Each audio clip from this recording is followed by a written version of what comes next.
Hi guys, welcome back. Thanks for tuning in again. I thought I'd start off this time by staring at my wall instead, because my mouse mat's looking a bit sad and it seems to be the start of every video.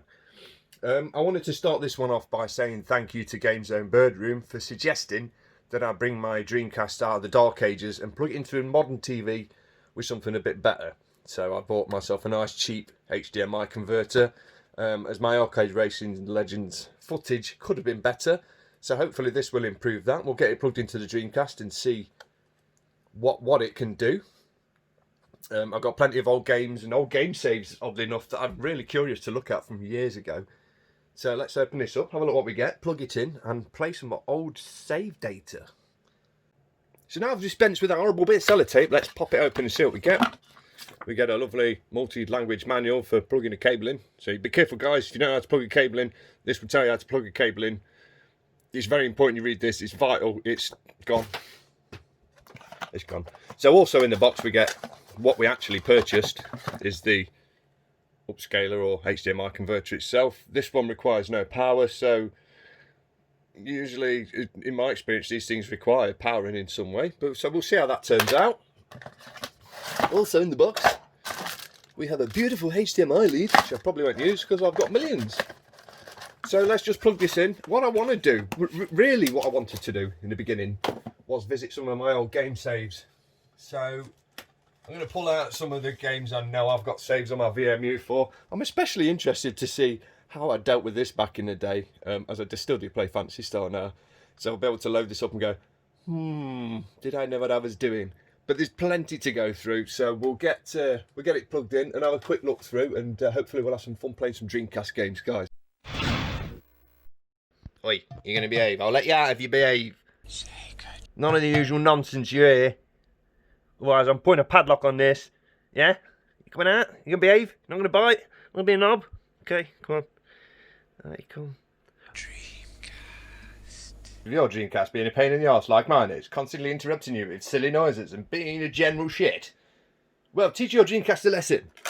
And put a PlayStation 2 disc in it featuring Sonic.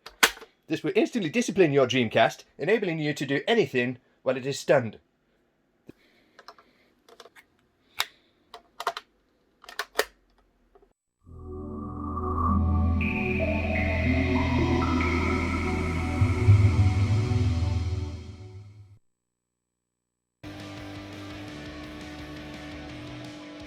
So we'll start with Arcade Racing Legends, and straight away I'm noticing a massive improvement in picture quality here with this cable over my SCART lead. It's pretty much on par with using a VGA box. In fact, the Dreamcast does switch over as though it's recognised the VGA box is plugged in, so you don't get any of the options for changing between 50-60 Hz if you boot it in Powerland. The picture is much better, the colour is much richer, everything's sharper. I've noticed no banding, no bleeding, no flickering of the images, so everything is pretty decent there. I mean, I've spent a lot of time with Arcade Racing Legends now. As you can see, I've unlocked the hidden track finally, which is the Aztec track, which is accessed by completing all of the challenge mode quests. Once you pass the ones where you hit all the walls and it's game over, then everything's pretty plain sailing from there. One drawback I noticed is all the cars, though they do look different, do all handle the same. They are handled exactly as you set them in the menu. They've got the same top speed, so the visual is purely a cosmetic visual on the cars. The only benefit I've seen from changing between them is a smaller car gives you an easier time around the tracks, because the tracks are quite tight. And as you can see in the video here, I'm not hitting the walls by accident. I've worked out that in a lot of cases you can hit the walls and get around the track a hell of a lot faster, in some cases losing no speed than you would using the brakes. So don't step on the brakes with Arcade Racing Legends, guys. So yeah, let's just finish this lap and see what we've got next.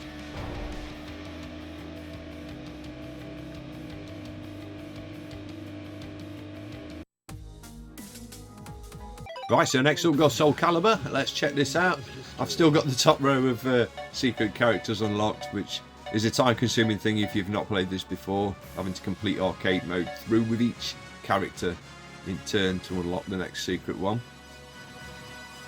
Sequel to Soul Edge or Soul Blade, depending on where you come from in the world, which was an excellent PS1 and arcade title, by the way. So let's check out Yeah, this definitely still does stand up today. Game still looks fantastic. It looks a lot better through this lead as well, especially on a modern display. This is the problem nowadays. A lot of CRTs are crapping out. We're having to play these things on flat screens. There we go, kicking Mitsurugi's ass. I got to Inferno and he started beating me up, so I had to get a bit cheesy there. I do remember some of the moves, not all of them. It has been a long time since I played it, but this is definitely one of the games that really does show what the Dreamcast could do. It was an early release as well. I remember buying it at the time and just playing it to death with my friends. We got so bored we invented a game where we would shrink the size of the ring to as small as possible and just see how long you could stay in the centre of the ring and stay alive. That was hilarious because rounds only lasted a few seconds at the very most, which is quite fun. Adds a bit of challenge to the game and a laugh for you mates. But yeah, definitely looks really good through this lead. I'm enjoying some Soul Calibur, but let's see what we've got next. You win.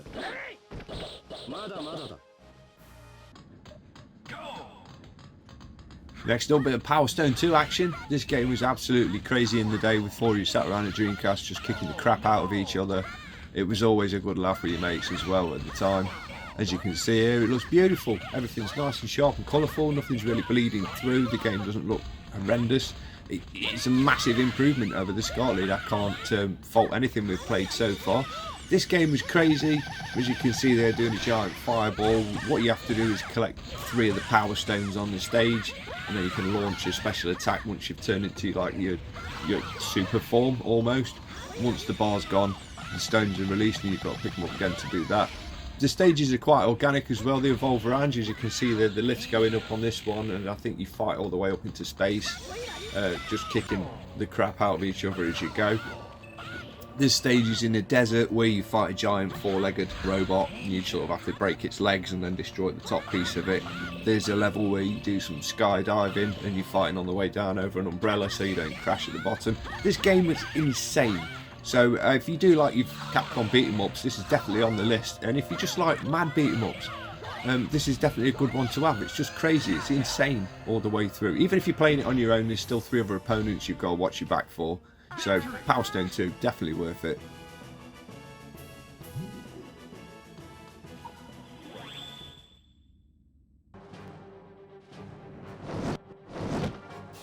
Okay, so forgive me for this one, but here we have Dynamite Decker, a guilty pleasure of mine at the time. It was just the zaniest arcade beat-em-up you could ever imagine. Clearly, like the first game where they got the Die Hard license and we had Die Hard Arcade, they failed this time and just brought a beat-em-up out with people that have been through the fancy dress cupboard. As you can see there, I've got some sort of monk and a pirate to fight up, and now we've got some sort of 90s street guy that we're kicking the crap out of here. The game was just bonkers all the way through. It's your general beat 'em up. The terrorists have captured somebody, you must thwart them, but it was mad. It was mad. It had bonkers moments like we've got here in the bar where we could just beat these people liberally with an arcade machine and nobody bats an eyelid. There were plenty of quick time events between these little fights where you'd have to press left or right or A or B or whatever button it prompted you to do so. Then you'd punch the enemy or jump through the window or kick the door in or all manner of weird things. But yeah, it was just one of them 5-minute arcade blasts. You couldn't repeatedly go back to it and play it, but it's a good laugh with your mates if you've got a player 2 with you at the time. So Dynamite Decker, ladies and gentlemen, there you go. Next up, a personal favourite of mine is Phantasy Star Online. I spent many hours online with this when I was younger, running up a tremendously big phone bill which my mother didn't enjoy. But I did. Meeting up with people online in the lobbies, joining together to take down monsters and levels you couldn't do alone, fighting bosses together, finding loot, sharing items with each other, chilling out in the lobbies and having a laugh. You met some crazy people, you had some great times. And that was the main point of this game, the mainstay of this game. When the servers closed down, it looked like game over, but I'm sure you can get on a private one nowadays with the right equipment and the right know-how. But unfortunately, on your own, it's quite a solitary affair because it was designed for the dial-up generation of internet. the combat's quite slow and cumbersome, and it can take a very long time to get anything done. But if you're into that kind of gameplay, the monotony of just grinding out and getting the level ups and finding all the rare loot, then this is perfect for you. And on top of that, looks great through the HDMI lead. It's really brought the picture to life, as this game always looked a little murky otherwise. Mainly looking at the alias in the background, it's quite soft, but this sort of brings the game a bit more to life. As you can see, I'm just going to kill a nice big teddy bear and go and shoot a dragon. I remember did a video years ago about the dragon, having a little sing song. This time I'm just going to kill it.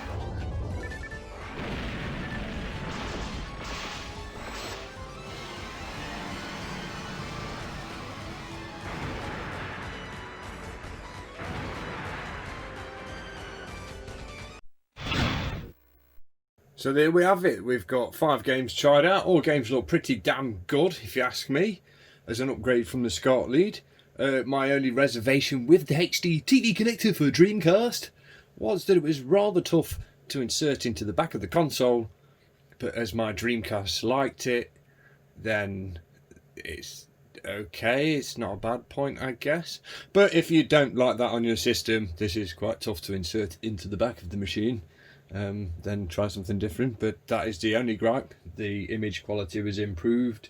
I had no flicker, I had no noticeable colour issues like you get with some other leads that I've tried in the past.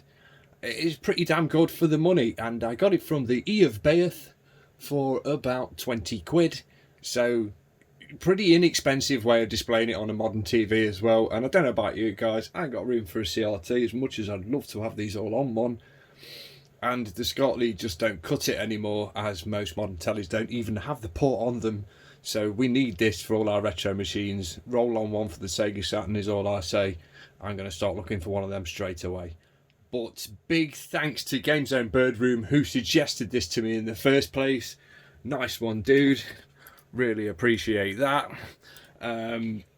It's changed the way I play on my Dreamcast now as well, and a big thumbs up for you for suggesting that, and keep up good work with your channel, man. I do enjoy tuning in and watching your stuff. And for everyone else, thanks a lot for tuning in. Thanks a lot for getting this far through the video. If you did like it, give me a thumbs up. If you haven't done already, please subscribe, ring that bell, share the videos. I'd love to get more people looking at the random stuff I do, because like it or not, I'm going to keep making it. So thanks a lot, guys. See you next time, and take care.